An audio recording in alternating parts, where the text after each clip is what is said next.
I have been charged by the Keeper to seek out other Dalish clans in Ferelden, so we may spread the word about the Blight. Dareth Shiral, fare you well.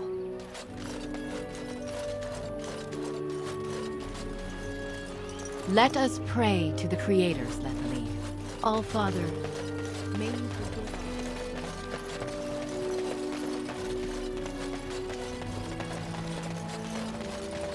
You are not religious, yes? You do not believe? I do, to some extent. It does not govern my life, however. Why do you ask? Oh, nothing. You are just a very good person, and it shows. And I thought at first you were religious like some of the revered mothers. But no. I thought about it and I realized that you're not. I do what I do because I enjoy it. Because I enjoy teaching others, helping them. I do not seek recognition for my works. I do not seek the approval of my peers, nor the approval of a distant god. That is admirable, doing good for its own sake. Some I knew were not like that. They bragged about what they did, trying to impress others. Oh, Lady Adele, you fed and clothed 20 orphans. How noble. No, it's nothing, Lady Clarabelle. You treated 40 lepers and gave them massages. Like a competition with false modesty. Sickening.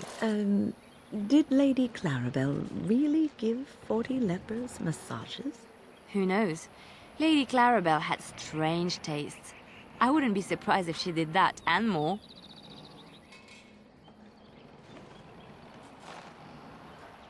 Something I can help with? Yes? What's on your mind? Where did you hear this?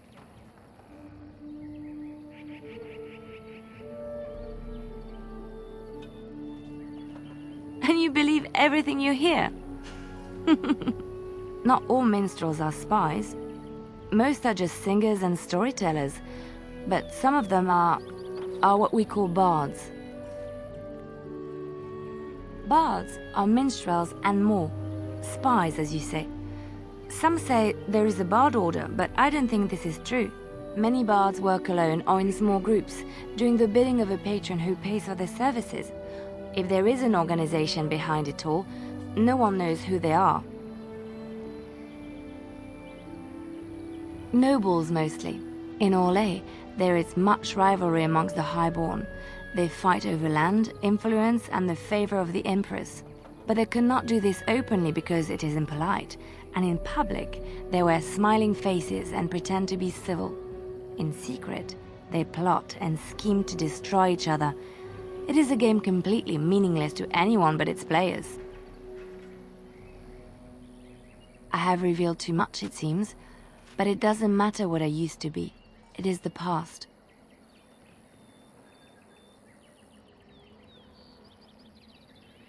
I found myself in Ferelden and sheltered from bad weather in the Chantry. And when the storm passed, I just did not want to leave. I like to say the Maker brought me here.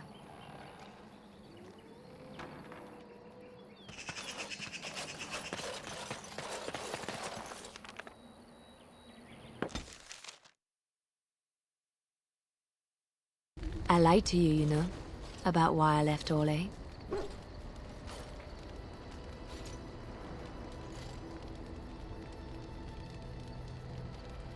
I didn't feel like talking about it then, what happened to me. Maybe it will affect us, maybe not, but you should know. I came to Ferelden and the Chantry because I was being hunted in Orlais.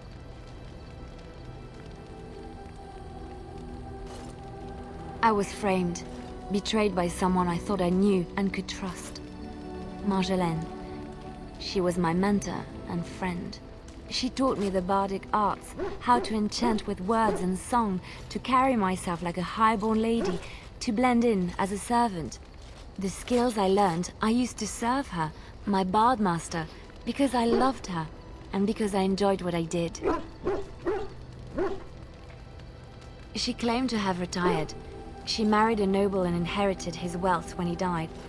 To many she was just a rich widow. I thought I knew her. My devotion to her blinded me to her less than noble attributes. You can say it was my fault. There was a man I was sent to kill. I was to bring Marjolaine everything he carried. I don't know who this man was. She gave me a name and a description, and I hunted him down. I found documents on his body, sealed documents. My curiosity got the better of me. Something told me that I needed to know what was in those letters. Marjolaine had been selling all kinds of information about Orlais to other countries, Nevarra and Antiva among others. It was treason. Some. But I had always assumed Marjolaine only operated within Orlais. This was an unhappy surprise for me. My life as Bard taught me that my loyalties should be kept fluid. My concern was not that she was a traitor, but that her life would be in danger if she was caught. Orlais has been at war with so many countries. It takes a harsh view of such things, as I later discovered. To Marjolaine. No one else. I resealed them and gave them to her, as she had instructed. I should have left well alone, but I didn't. I had to tell Marjolaine I feared for her life. She brushed aside my concern. She admitted her guilt, but said it was in the past. That is why the documents had to be destroyed, she said. I believed her. I kept believing up till the moment they showed me the documents, altered by her hand, to make me look the traitor. The Orlesian guards, they captured me. Did terrible things to make me confess and reveal my conspirators.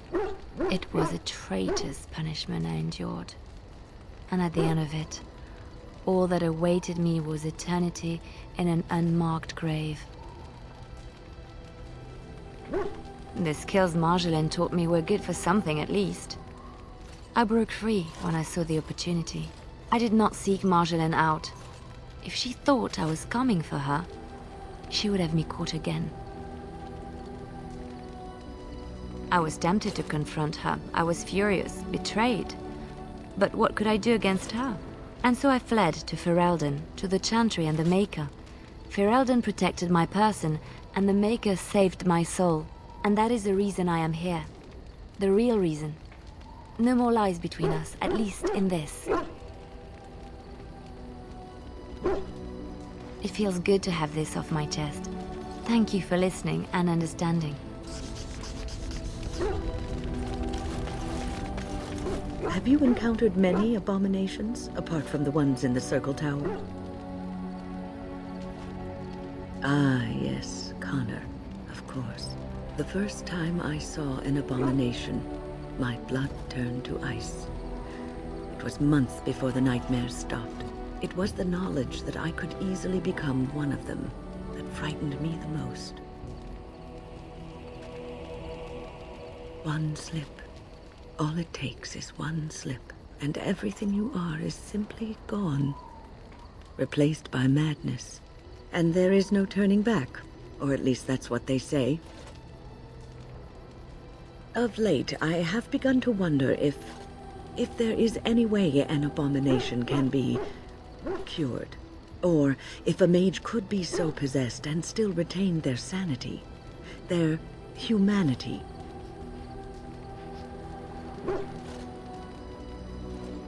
Yes, it is madness and cruelty that define abominations. If those are lacking, if the mage remembers the person they truly are, then they are not an abomination. I never saw that. Thank you for showing me another way of looking at it. You're quite taken with each other, aren't you? I've noticed your blossoming relationship, and I wanted to ask you where you thought it was going. She is a cunning woman, a Maleficar. She will use you for her own ends. I am telling you what I see and what my instincts tell me. And even if the feelings you share are genuine, this affair may not be the best thing for either of you. You are a Grey Warden. You have responsibilities which supersede your personal desires.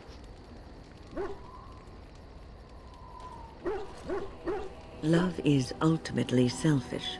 It demands that one be devoted to a single person who may fully occupy one's mind and heart to the exclusion of all else.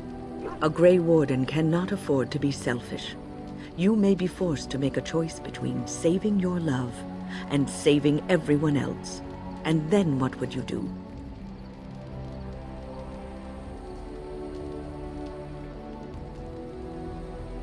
Nothing is certain. Not in these times. You cannot take anything for granted. I want you to be aware of this.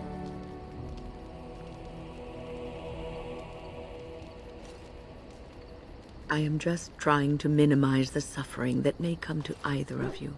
I have given my advice. Do with it what you will. What's on your mind? Oh, yes, and thank you for asking. I'm feeling much better today. Well, thank you for your kindness, my dear. It certainly warms these rickety old bones. What say you? Ask away. I have been mistaken. You are a soldier worthy to stand among the Beresad. I did not think so when we first met. You did, of course. The day will come when the Arishok sends us here. On that day, I will not look to find you on the battlefield. In time. There is no point in dwelling on it. We should move on. As you wish. I have a question for it, if it will indulge me. My understanding is that it encountered the smith named Caradin, he who was responsible for the creation of the golems, that he had become a golem himself. What I do not know is what became of him.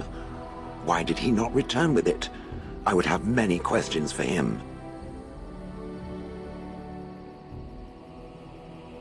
He killed himself? Ah, I would doubt it, but no. I see it is telling the truth. May I ask what became of the Anvil of the Void, assuming that it too still existed? Then it was no doubt for the best. With Caradin also goes any chance I might have had of finding answers on my past, I assume. Tell me, did it find out anything from Caradin? Anything at all about how I might have been made? Meaning that I was once a living creature? That seems highly unlikely, and more than a little insulting. Is it certain?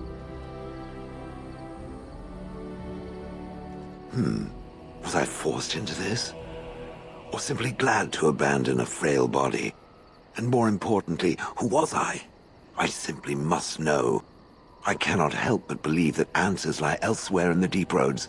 We must look. If it can search the deep roads, I may remember something. If not, then I will have to wait. Enchantment?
So, full of questions, are you?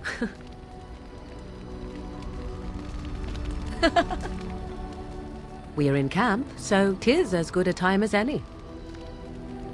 What's this? 'Tis a rather odd discussion you seem to desire. Oh, it's humor you desire. Hmm?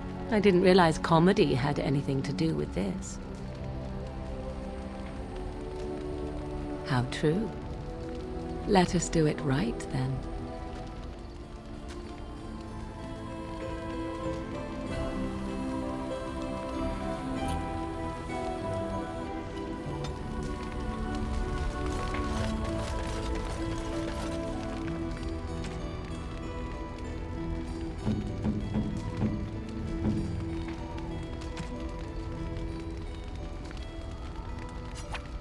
That looks fine indeed. It'll do, sure.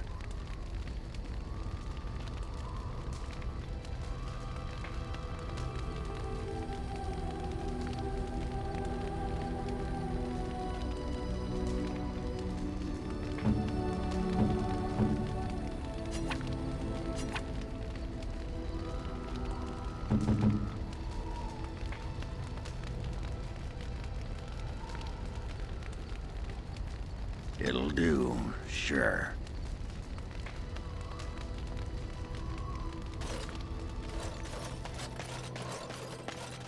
You and your friends are formidable folk, indeed. It's good to have you along.